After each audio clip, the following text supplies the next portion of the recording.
Good afternoon. My name is Kayla Morris, My name's Anna Romero. and today we're going to be discussing our research on does social distancing work, the effect of social distancing on COVID-19, an observational study. To begin with our introduction, coronavirus, SARS-CoV-2, COVID-19, and social distancing are posted everywhere, but what do they really mean? SARS-CoV-2 is the virus responsible for causing the coronavirus pandemic, with symptoms categorized as the COVID-19 disease. On March 11, 2020, the World Health Organization declared COVID-19 a global pandemic. At the time, due to its novel status, scientists and physicians did not have a great understanding of the virus or disease. There was an understanding, however, that SARS-CoV-2 is highly transmissible and the disease is highly contagious, as well as it was experiencing exponential growth in cases.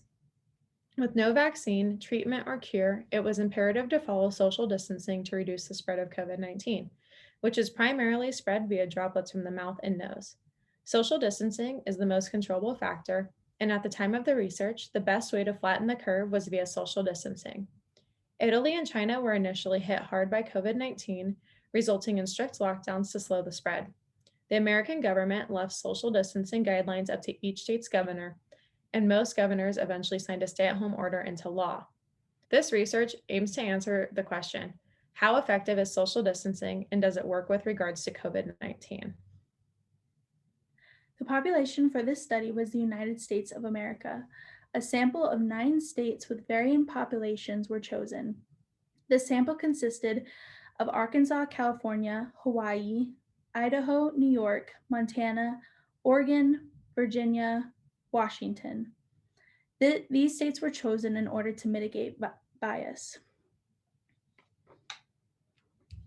States chosen had 2 varying levels of infection at the beginning of the study in order to further strengthen the efficacy of this study. Information was collected via the Worldometer website, which tracked the number of cases of COVID-19 in every state and territory, as well as a worldwide count.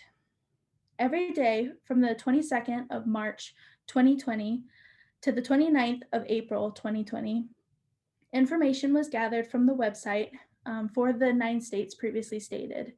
The value from the total cases column in the table was recorded. The information was then recalculated to represent the amount of cases per 100,000 people, illustrating the increased infection over time. Stay-at-home information was gathered from the Institute for Health Metrics and Evaluation database. Using the rate-adjusted value for each state when the stay-at-home order was placed, states were grouped into early and late response groups. A state that had less than 7 cases per 100,000 people when the stay-at-home order was enacted were placed into the early group.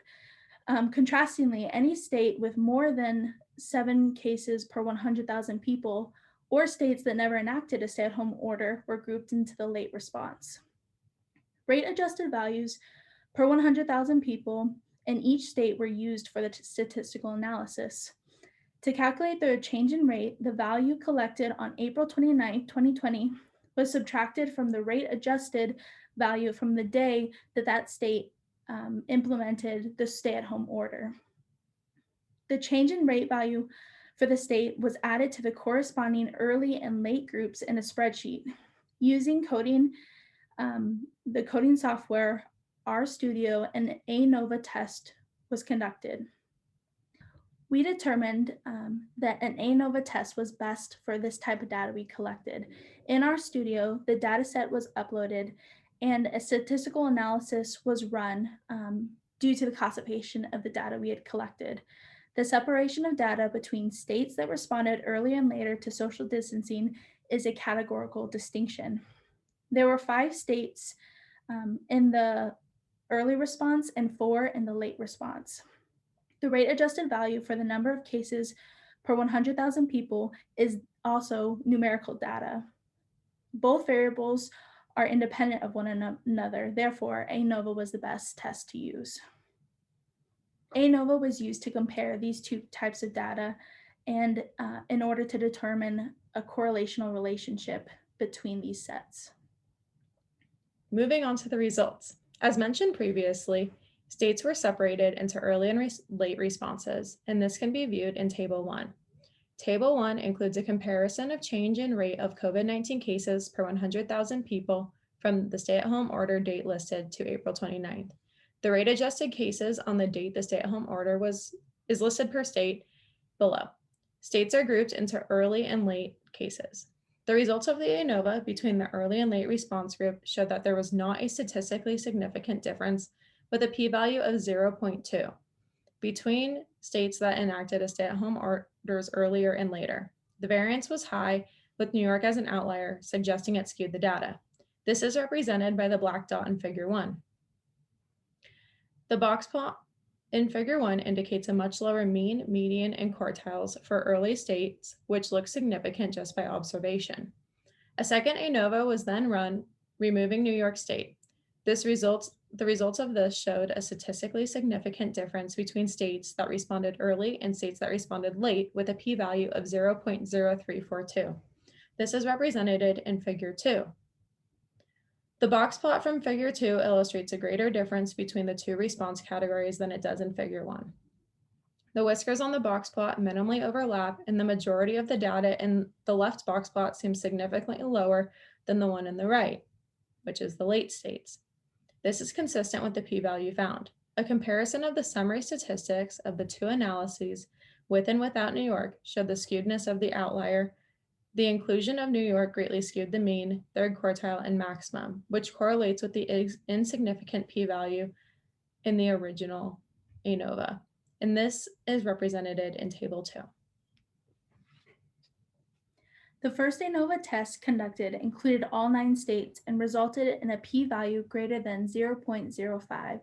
This suggests that there was no significant difference in COVID-19 case increase between states enacting social distancing earlier versus later.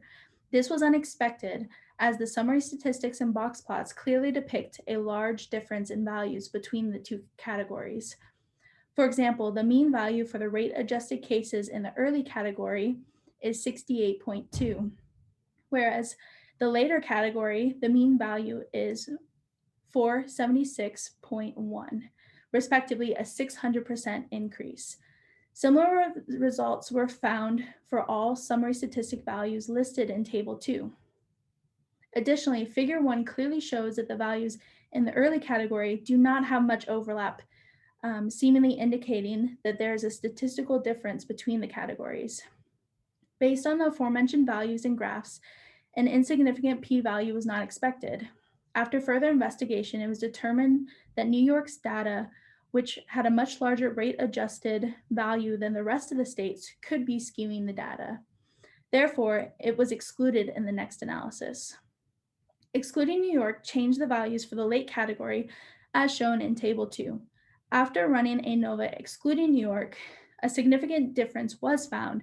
The differences in the mean between the two categories was not as large, but more representative of the sample size, whereas including New York, it was not representative of the sample size. The summary statistics for this revised set of data in the late category remained much greater than the early category. Additionally, the p-value indicates that the smaller rate-adjusted values for the early category is statistically different. Due to these, it can be inferred that New York was acting as an outlier, skewing the data. The revised data set in the second Anova test can be used to determine an accurate conclusion as opposed to the original, which included New York State.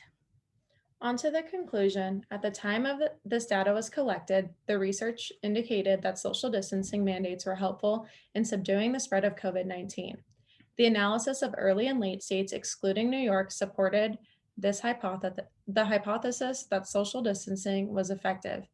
Statistics indicated that a later response resulted in greater cases per 100,000 people in comparison to an early response.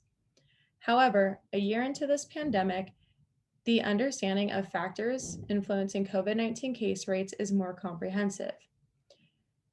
Interestingly, analyzing data further suggested that early states had lower total case rates per 100,000 people than late states with a p-value of 0.023.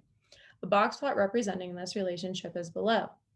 This relationship was run with an Anova between the early and late responses that were originally in those categories to COVID-19 and total cases per 100,000 people as of March 26, 2021.